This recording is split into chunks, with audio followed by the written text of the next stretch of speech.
Here we go. This is the Skip Bayless Show, episode 81, in honor of my friend Terrell Owens. You better get your popcorn ready for this one. This is the Undisputed, everything I cannot share with you during the new Undisputed. Today,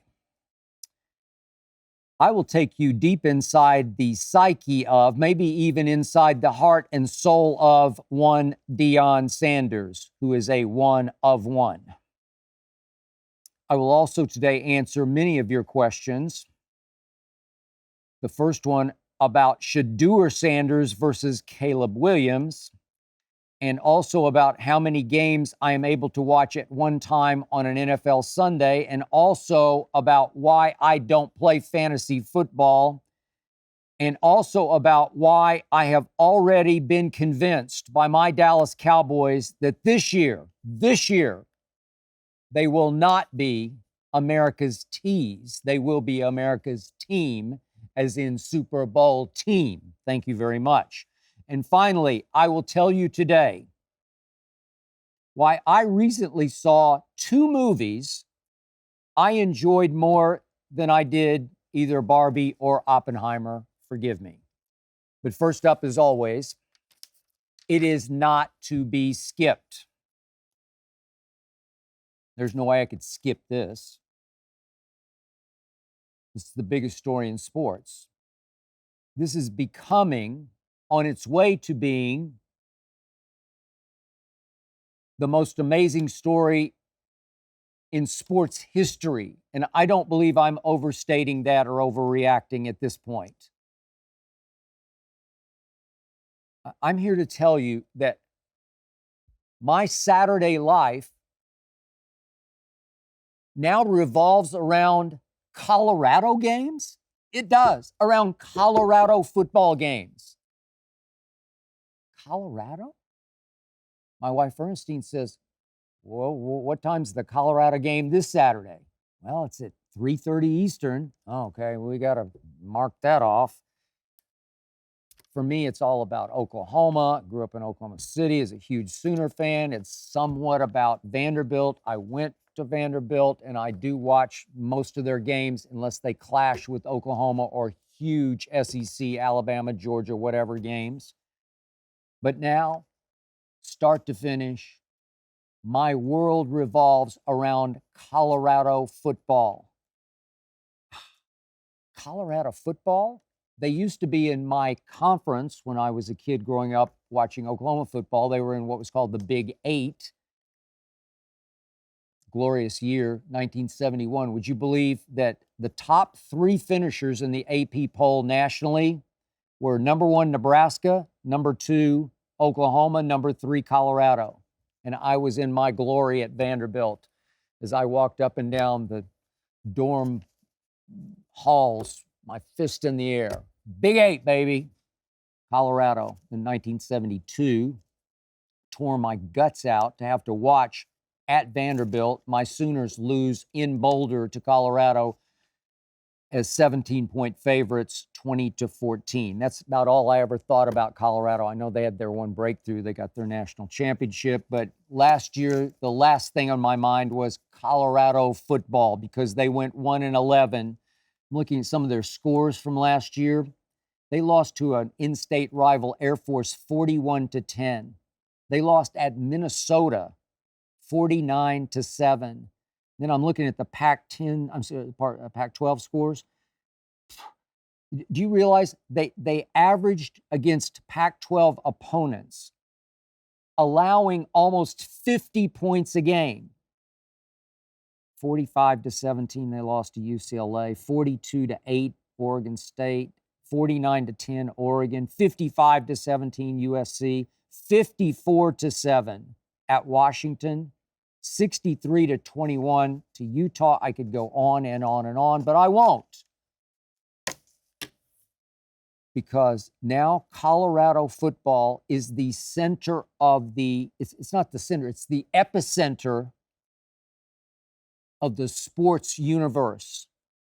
And my brother Lil Wayne saw this coming way before I did, or maybe anybody else did. I've told you, Wayne's got sports genius about him. Even before the season started, he told me, I got to go see Unc at Colorado. He calls Deion Unc. I got to go see him. I said, you're going to go all the way to Boulder? Yep, I got to go see him. It's going to be special. Really? But what did he run off? 86 players? Yep, it's going to be special.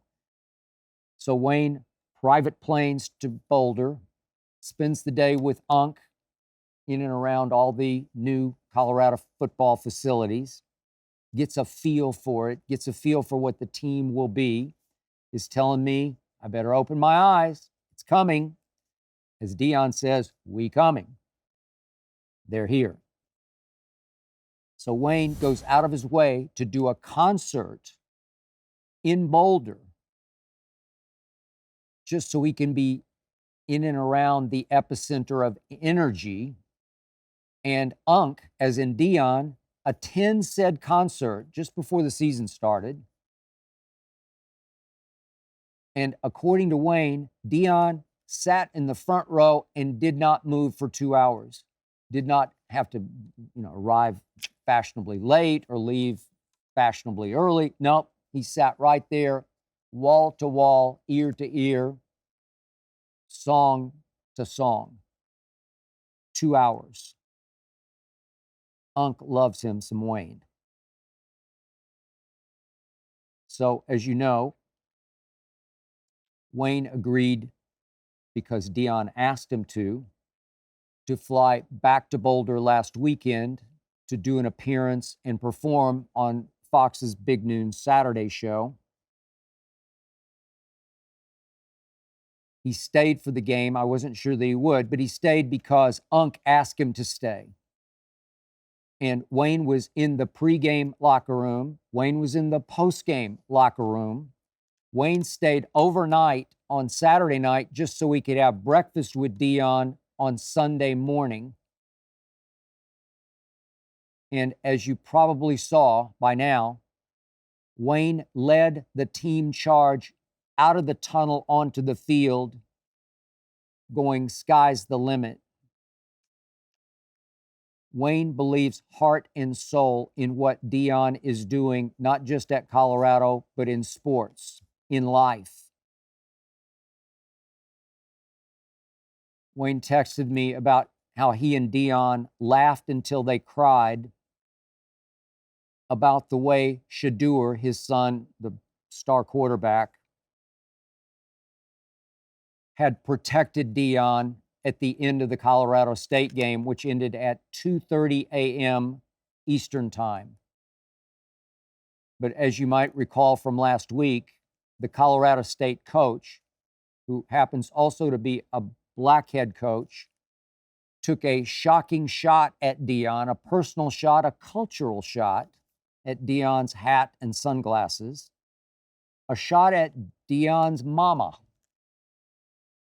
Deion took it very personally. His team took it very personally. And especially his son, Shedeur, took it so personally that as Deion approached Jay Norvell to shake hands after the game at midfield, center of the field, Shedeur was at Deion's side, bodyguarding him.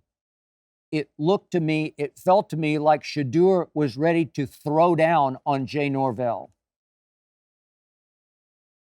He even flexed his watch, did Shedeur, at Jay Norvell as he walked away. The watch signifying it's time. It's our time. So allow me to call up this text on my phone to read to you what Wayne said to me about that breakfast with Deion. He said, me and Unc crying, laughing together this morning about Shedeur. I effing loved it, Skip. I wish I'd had an effing dad. So do I. But I continue with Wayne. But I know my boys will shedeur anybody. He's talking about his sons, will shedeur anybody for me, though.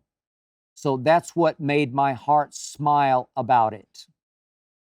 Just to see the true, innocent, and genuine disregard for who he was, meaning Shedeur, and where they were, was brilliant ignorance, said Lil Wayne of Shedeur. He was just being a son, not a star quarterback, not a potential Heisman winner, not a potential first pick in the draft. He was just protecting his pops. I got tears reading this. And then Wayne went on. Wayne is a brilliant, a genius texter, trust me, because he's a, whoops, I lost my pen here. He's a genius lyricist, as we all know. So he goes on to text, Skip, Unc is doing something that even he can't control. And that's being a blessing to each and every one that he encounters. And God doesn't like ugly, and God loves prime. So it's pretty good for now, but it'll be beautiful forever, said Lil Wayne of Deion Sanders. I got to tell you, when I read that, it shook me.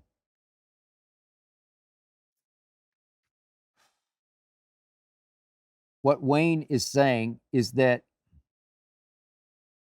Deion does believe that God has something to do with what he's doing right now, if not a whole lot to do with it.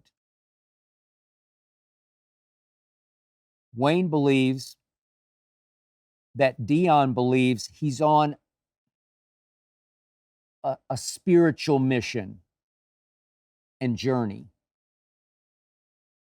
You've seen Deion. He often wears that big gold cross around his neck. And you're going to have to trust me on this one. I'm a God guy. My radar is intense when it comes to phony God people, charlatans, false prophets, those living lies in God's name. I haven't been around Deion a lot, but I've talked to so many people who do know him very, very well, including my new teammate, Michael Irvin. I believe Deion is flat out legit when it comes to his spirituality. I believe that Deion's belief in a higher power isn't just for the cameras. You remember the book that Deion wrote in 1997? It's called Power, Money, and Sex: How Success Almost Ruined My Life. And in it, Deion divulges that he attempted suicide. He's going through a divorce from his first marriage. He says, I was pretty much running on fumes. I was empty, no peace, no joy, losing hope. Got in his Mercedes and drove it over a cliff. Estimates it was a 30 to 40-foot drop. Somehow he lived. I don't know, you could chalk it up to just sheer luck, or you can say God tapped him on the shoulder and said, no, you're not finished, not yet. In the book, Deion says, I finally just got on my knees and gave it all to the Lord. Sports is sports, it's a game. My faith is everything, said Deion in 1997.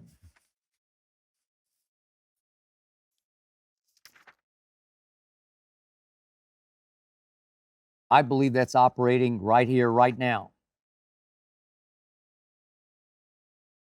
I believe that Deion's higher calling is touching the lives of the kids that he coaches. And remember, just a handful play pro football. A whole bunch of them pretty soon will be out in the real world, facing real life problems. Probably harking back to what Deion told them about this and about that, and he said this and he said that. It's teaching them how to live, how to survive, how to thrive out in the real world. Higher calling. Deion is trying to show America that a black man can coach in college football. I just looked this up just before I sat down to do this. You realize of 133 FBS schools, only 14 have black head coaches as we speak. 14 of 133. That is astonishingly wrong. Teams are what, 70-odd% black players? 14 of 133.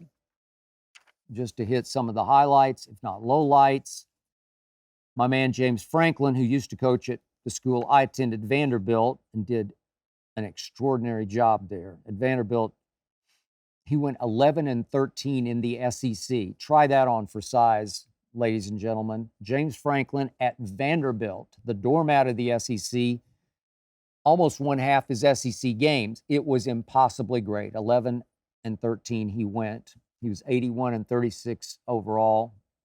I'm sorry, that's at Penn State. He went on, obviously, to Penn State, where he is 81-36 overall. They won the Rose Bowl last year. He's been very good as a black head coach.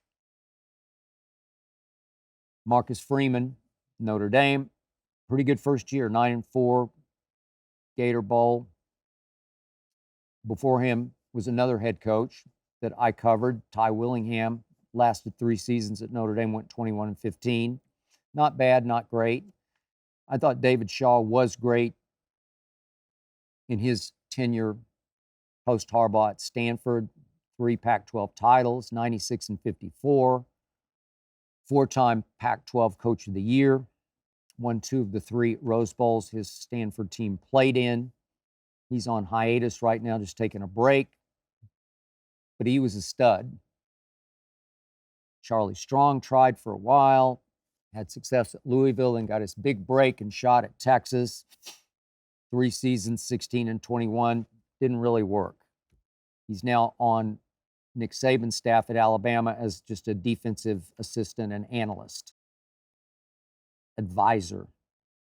There is a Ryan Walters at Purdue, Dino Babers at Syracuse, Michael Oxley at Maryland, Troy Elliott at Virginia. There are those, but they are few and far between.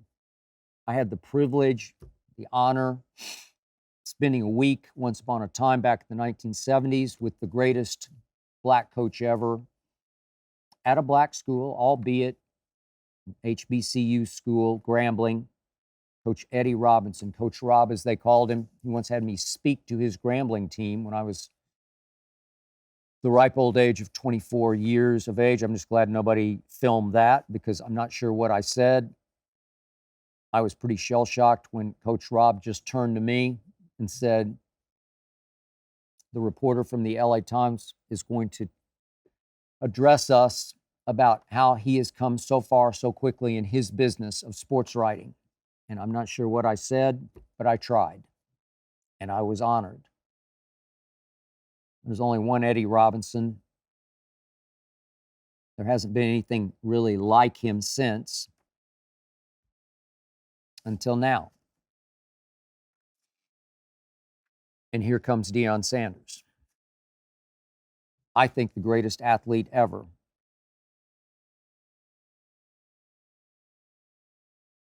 I think Deion has coaching genius about him because he is a natural born, naturally gifted motivator, especially of college kids. But he does know his football, and yet he did assemble what I believe is the best coaching staff in all of college football. Some black coaches, some white coaches.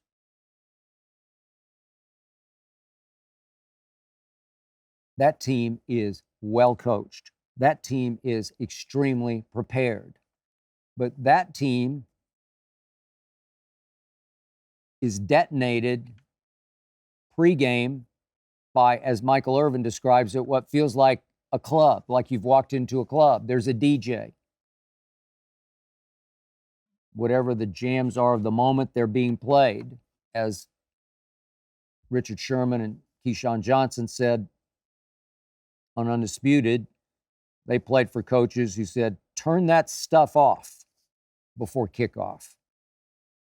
No, they're prepared. They're ready. Now they need to get emotionally ready because above all the other games, football is played with emotion. And nobody can coach emotion better than Deion Sanders. And by the way, quick aside, I answered a question on this podcast a couple of weeks back, which I was asked about Deion possibly eventually becoming the Dallas Cowboy head coach. And I scoffed at it because I know Jerry all too well. That's Jerry's show. He is the face of that franchise. And to me, Deion's star power would be way too bright for Jerry. Jerry doesn't wear sunglasses. Jerry wants the light in his eyes beaming off him, all the light, the spotlight. And a couple of weeks back, I just couldn't fathom how Jerry could swallow enough of his ego to make just enough room for Deion's ego and persona and star power and charisma and stature and magnitude. Reggie Jackson once said, the magnitude of me, that's Deion. You want to talk about magnitude? So I said on this podcast 2 weeks back, no way. And now I amend that. And I don't often amend, but the more I watch Deion operate at Colorado, I say, way. Jerry spoke about it a couple of days ago, called Deion a hell of a coach, and then repeated, he's a hell of a coach, and made the point that because he knows Deion so well, because Deion played for 5 years for the Dallas Cowboys, that you got the sense that Jerry is in so awe of Deion's magnitude that he might step back, just one step back for Deion. I think Deion could actually handle Jerry Jones. I think he could talk sense to Jerry Jones, and I think Jerry would listen because ultimately, Jerry undoes every coach that he has, most of them just puppet coaches, but ultimately, Jerry meddles, Jerry interferes, Jerry gets in the way, and the coach and the team trip over Jerry's feet. Players all know, especially the best ones, that if they got a problem, they can go to Daddy Jerry and bypass the coach. The coach is emasculated. The coach loses all power in the locker room. I don't think that would happen to Deion Sanders. So now I'm forced into the precarious position, the extremely unwanted position, the mixed emotional position this year of rooting against Mike McCarthy. I'm not a McCarthy guy. So far, so good calling plays. We'll see. I think that's probably his strength as a coach because as a motivator, he's a big fat zero. Hard Knocks a couple of years back. I was horrified by watching Mike McCarthy attempt to deliver motivational speeches to my football team. They didn't listen. He did not connect. One ear and out the other. And how many times has my team, especially in playoff games, shown up not ready to play? Deion's teams are ready to play. So would I love to see Deion in Dallas? It's almost like he was born to be coach of America's team. I don't want to root against Mike McCarthy. I've already picked them to get to the Super Bowl this year, to actually get to and win their first NFC Championship game in 27 years. But you want to talk about a story, and Jerry loves box office even more than he loves winning, so maybe he could combine the two. Box office plus winning equals Neon Deion equals prime time equals Deion Sanders, the one and the only. Maybe Jerry could take a back seat to Deion Sanders. So think about the story that's unfolding right before our very eyes. Deion takes a team that's a 21-point underdog to TCU, and he shatters TV ratings on Fox while shattering TCU, shell-shocking TCU, upsetting TCU, if not their stomachs. And then here comes Nebraska, and Matt Rule decides to take his entire team out to the Buffalo logo and encamp there for a while before the game. And Shedeur does not like it and challenges them to get their you-know-what's off the logo. Buttons pushed, emotions spilled all over Nebraska, TV ratings fall, records fall. And then this last Saturday night, Colorado State was a 23-point underdog.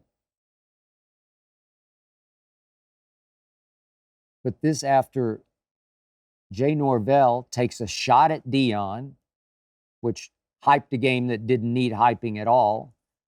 So a game that kicks off at 10:20 Eastern time, ends at 2:30 a.m.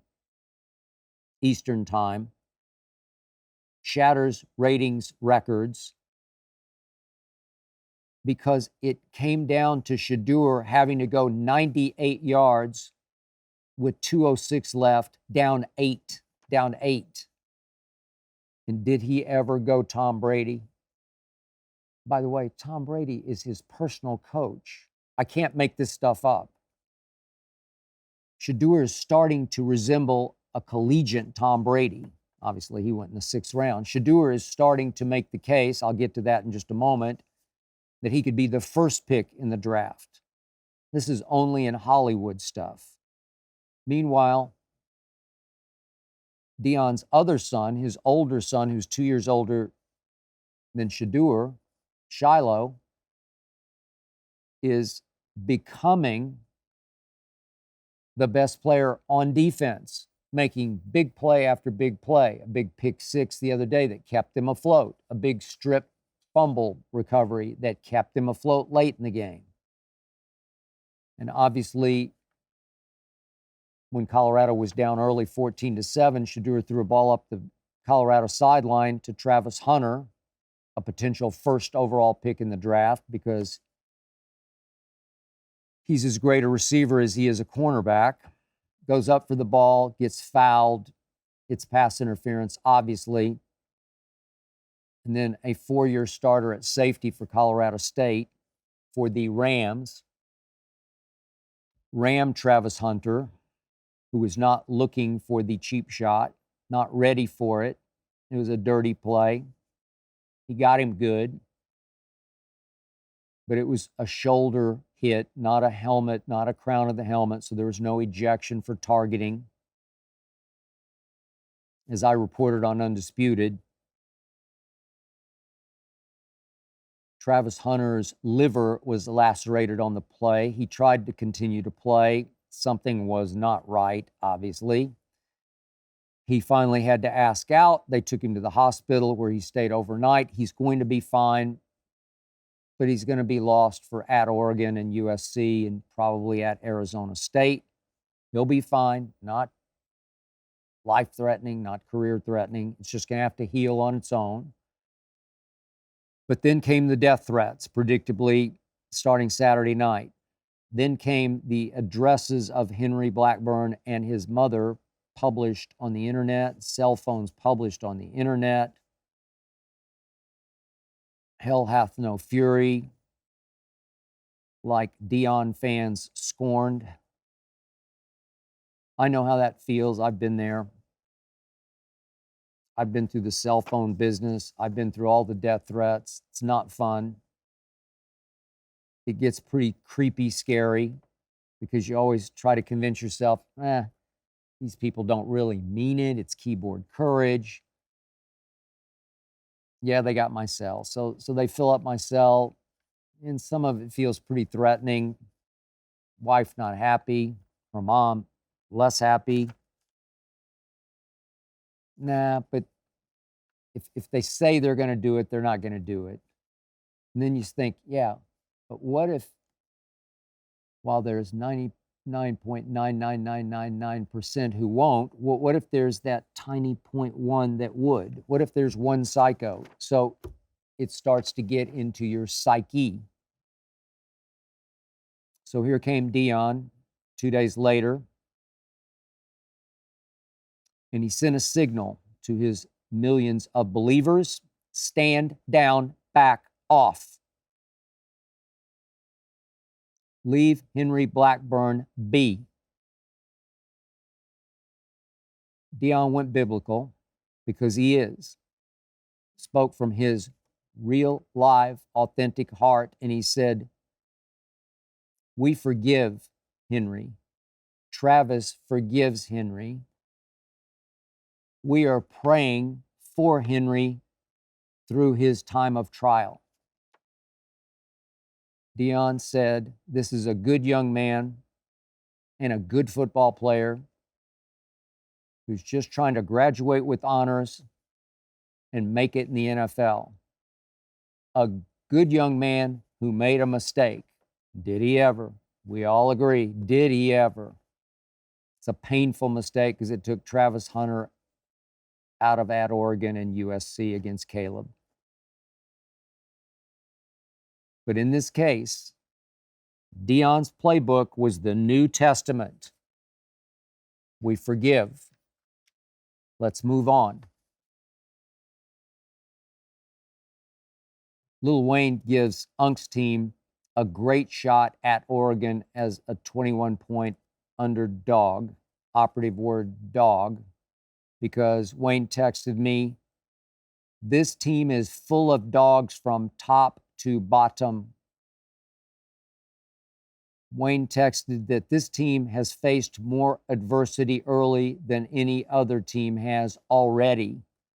This team, said Wayne via text, is battle tested. I'll buy that. Wayne says, don't sleep on Mikey Harrison, number 87. All of a sudden, late in Saturday night's game, Shedeur began to develop a wavelength with number 87. Wayne says maybe he found something of a Kelsey that Mahomes has. Not saying that Mikey Harrison is Kelsey, because nobody is. But Mikey Harrison's a great story, another part of this Hollywood story, because he is one of those holdovers who was there last year and the year before. One of those holdovers who was challenged by Deion to, well, show me. Deion's telling them all, you're going to have to pack your bags and get out of here, because I'm bringing in better players whether you like it or not. And I got no problem with it because it's big-time college football. Mike Harrison said, no, I'm staying. I'm not going to transfer. No portal for me. What do you want me to do, coach? I'll show you. He toughed it out. He gutted it out. He's got talent, this kid. White kid. Mikey Harrison. Who knew? And all of a sudden, he's become a very important piece to this puzzle at Oregon, because they don't have Travis Hunter. It's Mikey Travis. No, he's not Mike. He's not Travis Hunter. He's Mikey Harrison. He's pretty good. 6'3-ish, maybe even 6'4". Got a little wiggle to him. Got a little rapport, a connection with Shedeur to uncover in the end zone as he did in the 2 overtimes. I believe Unk's team has more than just a shot. I would love to take that 21 points. That's a lot of points. I'm not a betting man, but if I were, I would take that 21 and run. Maybe I'm swept up. Maybe I'm thinking with my heart over my head, but I think Colorado is going to win at Oregon. I think the Shedeur Caleb showdown of the following week in Boulder will be the story of the year in college or pro football. It's not that I'm saying Deion has God on his side. He just has God in his heart. That's why I always say on Undisputed, there's one man I don't bet against in sports or in life. That man, Deion Sanders. First question is from Wesley from Chattanooga, Tennessee. Would you want to draft Shedeur or Caleb Williams if you had the number one pick? Whew. Wesley, that is the question of the moment. I know it's still very early. I watched 2 Shedeur games at Jackson State. They lost the conference championship game I watched at the end of the year, but he played great. So did Travis Hunter. They just got outscored. I need to see a little bit more of Shedeur at Oregon versus Caleb, but I am leaning Shedeur over Caleb as we speak. Shedeur is the reason I give Colorado a real good shot at Oregon. He is going to score points on Oregon. Shedeur is more Brady-esque because he's being taught, tutored, mentored by that man, Thomas Edward Patrick Brady Jr. He's a little bit more, Shedeur is, of a pure passer than Caleb is. He's a couple of inches taller than Caleb is. I think he's a little more accurate than Caleb is. He doesn't have quite the cannon that Caleb has, but it's enough of an arm because it's a Brady-esque arm, and Brady had plenty of velocity, plenty. What I love the most about Shedeur is because he doesn't have his father's wheels. I mean, Deion ran 4.2 at the combine. Shedeur moves to throw, and he moves very well to throw because his eyes stay locked downfield on his targets, and he moves plenty well enough to buy just enough time for the Mikey Harrisons of the world to uncover. He keeps going through his progressions as he moves to throw, not to take off and run. To me, Caleb Williams, whom I watched a whole lot at Oklahoma because USC stole him from my Oklahoma Sooners. Stinking Lincoln Riley stole him. Caleb's the ultimate backyard quarterback. Ultimate. He is an escape artist of the highest order. He does get beat up and knocked around because of it, because he's going to hold the ball too long and he's going to take shots, but he's going to shrug them off almost like Ben Roethlisberger used to. And he's going to tear away from those pass rushers, and he's going to make a play. He's going to make a throw that'll take your breath away because he's got a howitzer, rocket launcher of an arm.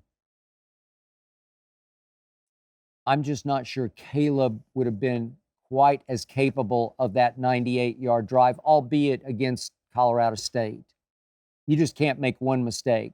Not one, or you're done.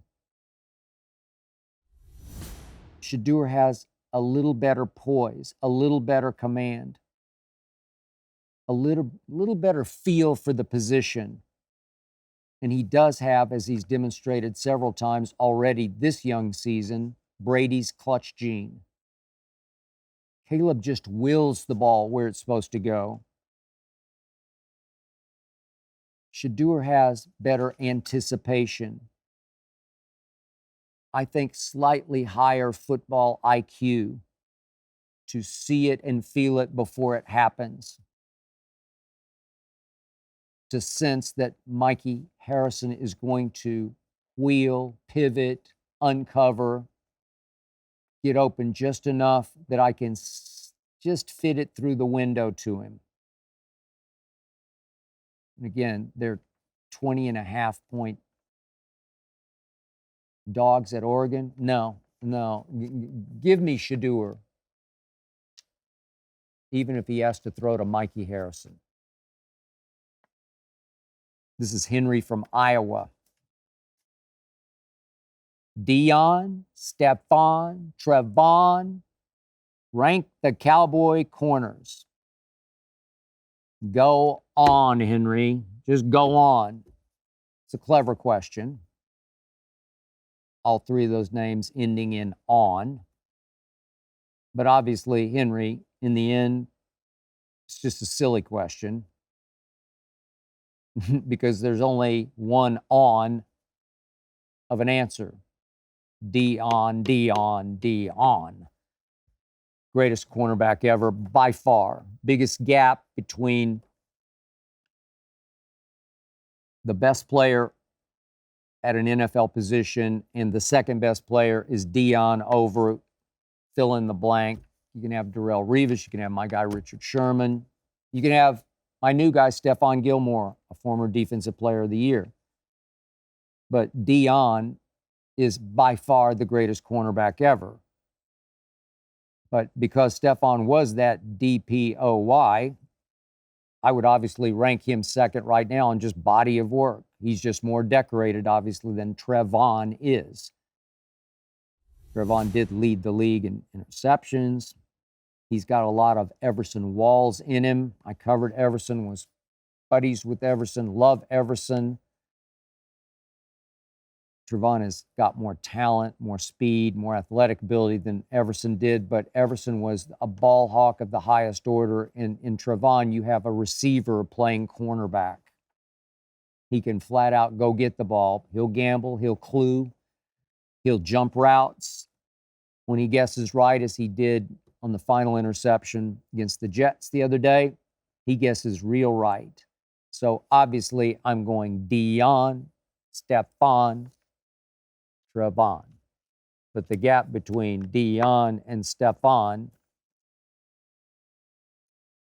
is like a galaxy. This is Michael from Columbus, Ohio. How many games do you watch at one time on NFL Sundays? That is a good and a tough question for me to answer. Week one, I did have a technical problem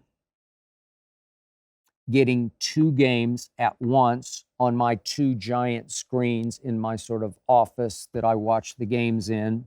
Got two big screens side by side. But now we've got this year, as you well know, maybe painfully so, YouTube TV. My subscription caused some bugs to be in my system because I realized on week one, if I can explain this, because I'm not even sure I can explain it to myself, but I needed a second Roku installed so that I could put a YouTube game on this screen and a second YouTube on the other screen, because with just one Roku, the same game would come up on both screens, whether I liked it or not.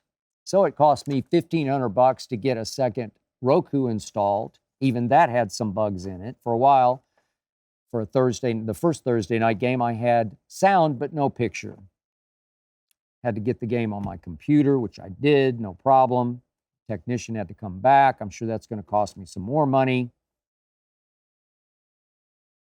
But the point is, I now have Roku 1, Roku 2, so I got 1, 2, and then the game on my computer. I have 3 screens going at one time.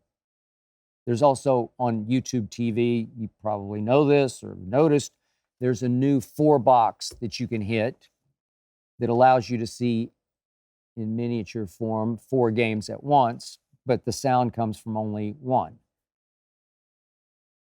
Okay, so here's the truth and the answer to this question. In the end, if I'm really watching a game and absorbing it, if it's the game of the moment, Cowboys at Giants, Jets at Cowboys, whatever the game may be, even that Baltimore-Cleveland game Baltimore-Cincinnati game is a big game for us on Undisputed. I picked Baltimore to win it all this year. I got Lamar winning MVP this year. So I'm watching it very closely, Lamar versus Joe Burrow. But the problem is I can really only absorb, compute, drink in, and actually quantify in my brain one game at a time, because football is an extremely and beautifully complex game.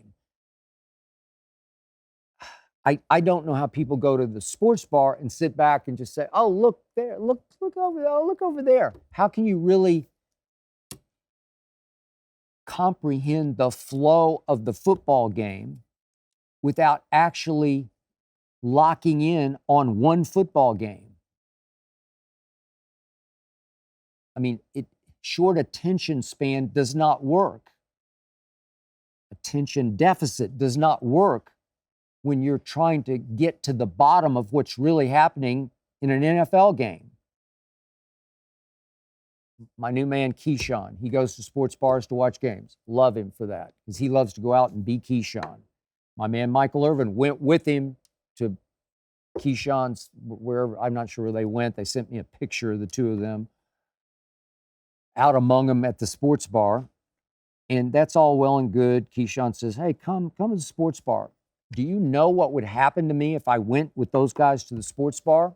Not that they're not huge. Michael's in the Hall of Fame, and Keyshawn is just flat out Keyshawn. He has magnitude to him. Former first overall pick in the draft, USC Trojan superstar. Just give me the damn ball. These are big guys. And yet you put them in a sports bar, people are going crazy around them. You put me in a sports bar, people go different crazy. They would be all over me every second. Did you see that? What'd you think of that? Hey, can you believe this? How about them Cowboys? There's no way I could concentrate on the games the way I must. I live for this stuff. By Monday morning, I am locked and loaded. I am so ready to unleash on Undisputed with everything I saw and why it happened, the how of it, the depth of it, the essence of it. I always tell Keyshawn, you better come prepared. That's our motto. No mercy, as Wayne's first intro song said for us. And now it's good morning, and I say good morning and good night to Keyshawn, because it's over. It's hard to debate me on pro football. Keyshawn played it at the highest level. Michael did. Richard Sherman has high football IQ. So do I. But I have to lock in so hard on the game that I get every nuance, that when they bring up something, I say, no, it was actually this way. And I pride myself on consistently, routinely saying, no, it's really this. But I have to watch the game very carefully. And in the end, that game has to be one game at a time, even though maybe I keep half an eye on another one. Okay, indulge me. Just a quick aside. Quick thought for you on why I recently found two movies that were far less hyped, better than Barbie or Oppenheimer, which were the two blockbusters of the summer, of course.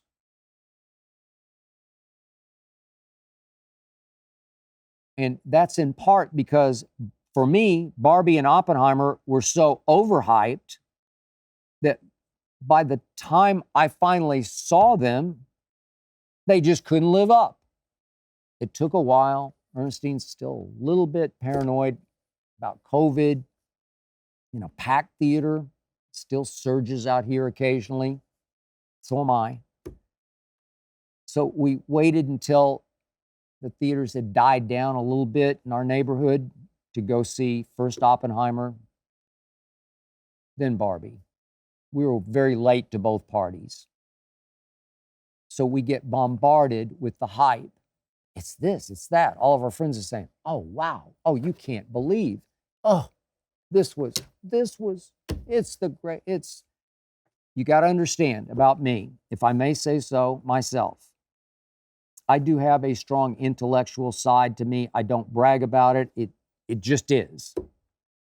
My all-time favorite books, novels, F. Scott Fitzgerald's The Great Gatsby, William Faulkner's Light in August, John Steinbeck's Grapes of Wrath, even though I had some issues with it because of my home state of Oklahoma, but I digress. I'll leave that alone for now.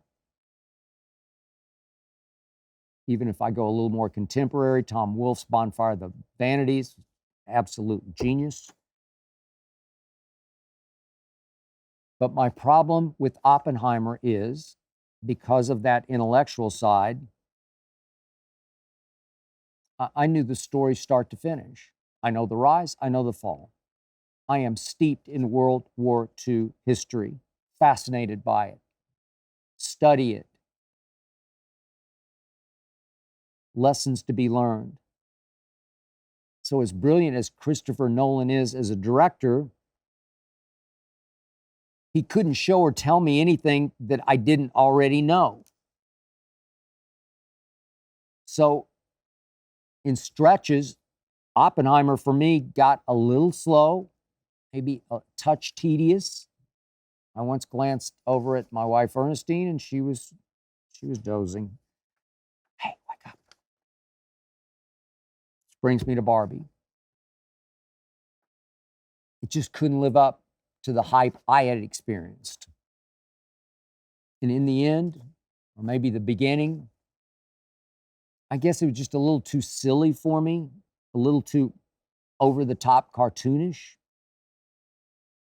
I greatly admired Greta Gerwig's clever audacity, just her creation. But I heard so much and I expected too much. Heard so much, expected way too much. I did not exactly float out of the theater in ecstasy. It was just pretty good. I'll give it that. It was pretty good. Which brings me to now. Forgive me, but Equalizer 3 is even better than 1 or 2. I am the biggest Denzel fan. I love him in that role. He is captivating. Talk about grabbing screen. Just takes these movies over. That opening scene grabbed me by the throat. I wasn't ready for that. And all of a sudden, the tone was set, which led to that restaurant scene. Lord have mercy. Denzel in his 60s can still absolutely take Equalizer over. I'd be the first to admit, I was more entertained by Equalizer 3 than I was by Barbie or Oppenheimer. Forgive me. Ditto for A Haunting in Venice. For the record, Ernestine and I are huge Agatha Christie fans. Talk about genius. The genius of the whodunit, the goat of the whodunit. The goat story is, and then there were none. You either know it or you don't. I read it when I was 14 for the first time in a day and a night. I couldn't stop. You want to talk about page turner. Just pure genius. We love her character, Hercule Poirot. David Suchet owned that character. We've seen every one of Suchet's performances as Poirot. Now Kenneth Branagh has taken over this role compellingly. I'm not saying he's a Christopher Nolan of a director, but Kenneth Branagh is very good. He's as good a director as he is an actor becoming Hercule Poirot.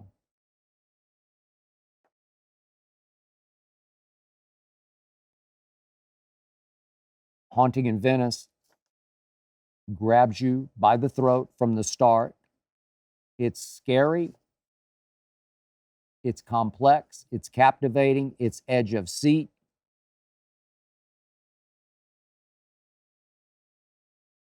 Ernestine and I were thoroughly entertained. We could not stop talking about A Haunting in Venice this past Friday evening after we saw it. I'm still upset with myself that I didn't see it coming. I picked the wrong villain. I did not know the right who did do it. But for us, in the end, looking back, Barbie and Oppenheimer came and went. This is Julius from Tampa who says, Cowboys versus Dolphins in the Super Bowl? What say you? I say no. No to the Dolphins, yes to the Cowboys. Real quick on the Cowboys, and I appreciate your Floridian in you, Julius, and the Dolphins' rise, Tua's rise, but real quick on the Cowboys, they're legit. I don't care if the first victim was Daniel Jones or Daniel Radcliffe playing for the Giants. I don't care if the second victim was Zach Wilson or Zach Galifianakis. I don't care. We destroyed both of those quarterbacks and both of those teams. I said all offseason we're going to have the best defense in pro football, and we do by far.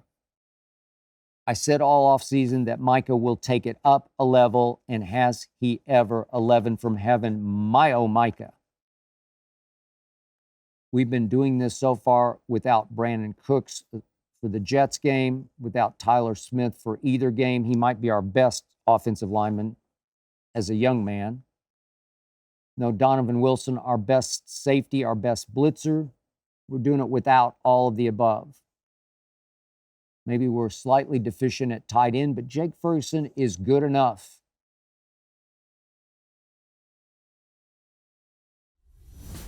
Our offense is actually our defense. It just is. We play offense with our defense.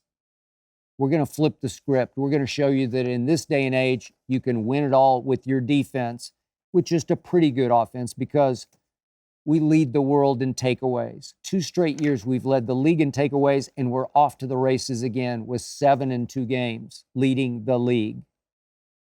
CeeDee Lamb is a flat-out beast of a receiver, a top 5 receiver who caught 11 balls for 134 yards. I know they weren't all on Sauce Gardner, but some were. I think he made a believer of the Jets secondary and the Jets defense. And speaking of our offensive line, when it's right, when it is healthy, and right now it isn't thanks to the young man being hurt, but when Tyler Smith is back, if I can just keep Tyron Smith, Zach Martin upright for most of the season, cinch Hall of Famers that they are, with Biotish at center, very underrated. Terrence Steele at right tackle, they just gave him a bunch of money because he can play. I don't know that we don't have the best offensive line. It brings me all the way around the circle to my quarterback, Dink and Dak. I just need Dink and Dak. That's all. Just dink and dack it. Don't throw it to the other team. Don't get strip sacked.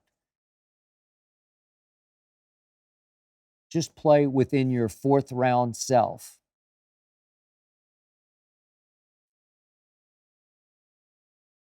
And we're going to the Super Bowl. I got Baltimore winning it all. I got Lamar as MVP, as I mentioned. I don't have the Dolphins. I don't believe in Tua. I'm not sure he can stay healthy. I'm going to knock on some wood here for him. I think Mike McDaniel has worked Harry Potter wizardry of miracles with Tua so far, and I don't think it'll last. So I still have Baltimore versus Dallas, and being the objective Cowboy fan that I am, I still have Baltimore over Dallas in the Super Bowl. This is from Dean from North Carolina. If you played fantasy football, would you draft only Cowboys? It's a good question. I guess I would. I don't play fantasy football just because of this kind of question, because I pick games, not players. I bet my pride I don't know what we're going to bet this year. Used to be Diet Mountain Dew, Breakfast of Champions, Nectar of the Gods. I pick games and put my pride on the line, my reputation on the line on national TV. So I want to root for teams, not for players on the other team.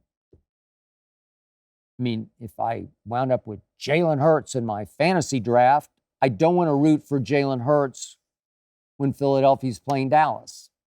I just can't imagine. I don't want my emotions mixed by having to root for players on other teams just so I can win my fantasy league. Obviously, I root for the Cowboys. I root for the Ravens because I picked them.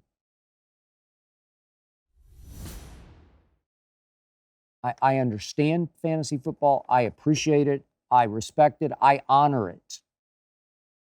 But I don't play it because I don't need it. So yes, if you force me to play, I guess every chance I get, I would pick a Dallas Cowboys so that I could root for the team to win and the players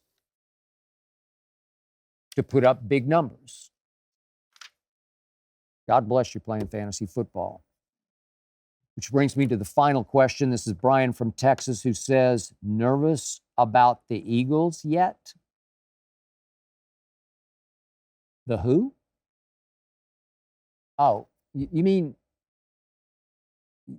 that other team in the NFC East you mean that team from Philadelphia? The one that we get to play twice a year, that we're going to beat twice this year, get even with them?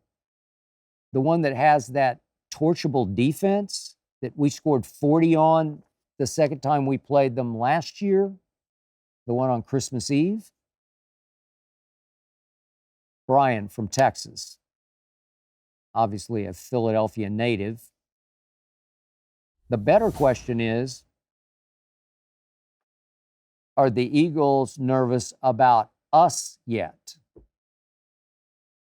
And the answer to that question is, you better be. That is it for episode 81. Thank you for listening and or watching. Thanks to Jonathan Berger and his all-pro team for making this show go. Thanks to Tyler Korn for producing. Please remember, Undisputed every weekday, 9:30 to noon Eastern.